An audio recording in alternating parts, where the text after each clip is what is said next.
Hello বন্ধুরা, কেমন আছো সবাই? আমি আজকে আরেকটি রেসিপি নিয়ে এসেছি তোমাদের জন্য। তো আজকে রেসিপি বানাবো ডিমের ডিমের আজকে কোরমা বানাবো। তাহলে চলো আমি রান্নাটা কিভাবে করি তোমাদের দেখিয়ে দেই। তো রান্নাটা দেখানোর আগে তোমাদের বলছি, তোমরা যারা নতুন রয়েছো আমার বন্ধু, তারা আমার চ্যানেলটিতে দেখো কিংবা সাবস্ক্রাইব করো না, প্লিজ তারা সাবস্ক্রাইব করে দিও। আর কোনো কিছু জানার থাকলে আমাকে কমেন্টে জানিও। তাহলে চলো রান্নাটা তোমাদের দেখিয়ে দেই। এখানে 5টা ডিম নিয়েছি, ডিমগুলো সিদ্ধ করে একটু লবণ দিয়ে মাখিয়ে রেখেছি। প্যানে তেল দিয়েছি,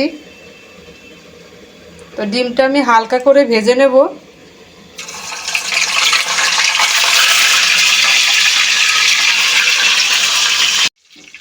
দেখো ডিমগুলো এপিট ওপিট আমি হালকা করে ভেজে নিয়েছি, সুন্দর একটা কালার হয়ে গেছে। তো এখন নামিয়ে নেব। ডিমগুলো ভেজে নামিয়েছি, দিয়ে দেব এলাচ, দারচিনি, লবঙ্গ, গোলমরিচ, একটা তেজপাতা, পেঁয়াজ বেটে রেখেছি, পেঁয়াজ বাটা দেব।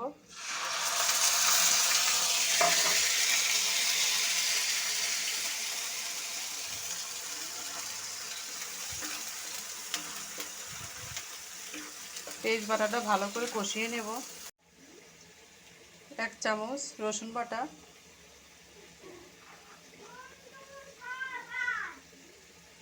আদা বাটা 1 চামচ,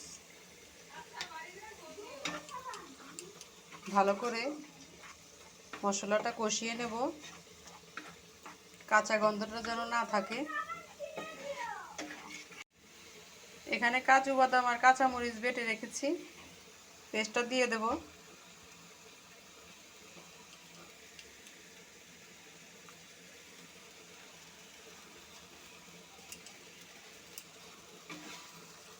ভালো করে এটা কষিয়ে নেব। ধনে গুঁড়ো দেব 1 চামচ, জিরার গুঁড়ো 1 চামচ, অল্প একটু জল দিয়ে দেব মশলাটা কষানোর জন্য। দিয়ে দেব পরিমাণ মতো লবণ।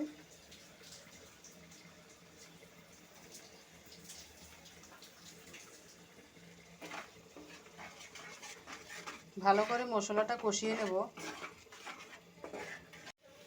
দেখো মশলাটা কষানো হয়ে গেছে, একটু জল দিয়ে দেব।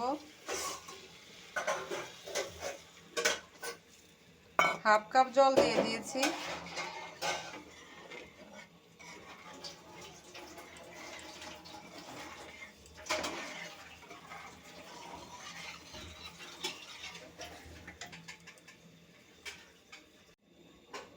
এক কাপ দুধ,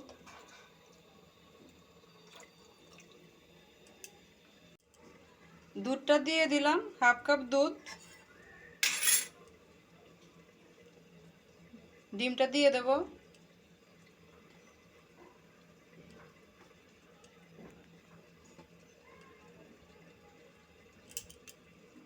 একটু ফুটে আসলে তারপর ঢেকে দেব। গ্রেভিটা ফুটে এসেছে, এখন একটু ঢেকে দেব।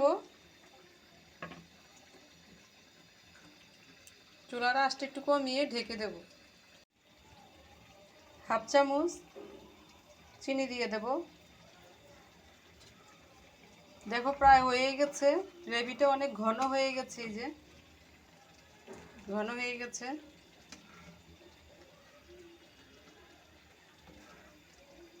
এখন নামিয়ে নেব। নামিয়ে ফেলেছি, বেরেস্তা দিয়ে দেব।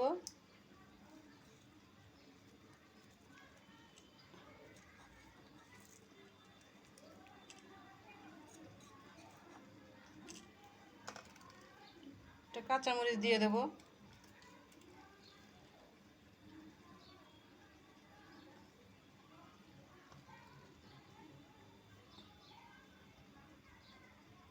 হয়ে গেছে আমার এই ডিমের রেসিপিটা। যদি তোমাদের দেখে ভালো লাগে তাহলে লাইক, কমেন্ট, সাবস্ক্রাইব করো। আর যারা ফেসবুক থেকে দেখবে তারা ফলো করে দিও। সবাই ভালো থাকো, সুস্থ থাকো। সামনে আরেকটি রেসিপি নিয়ে আসবো।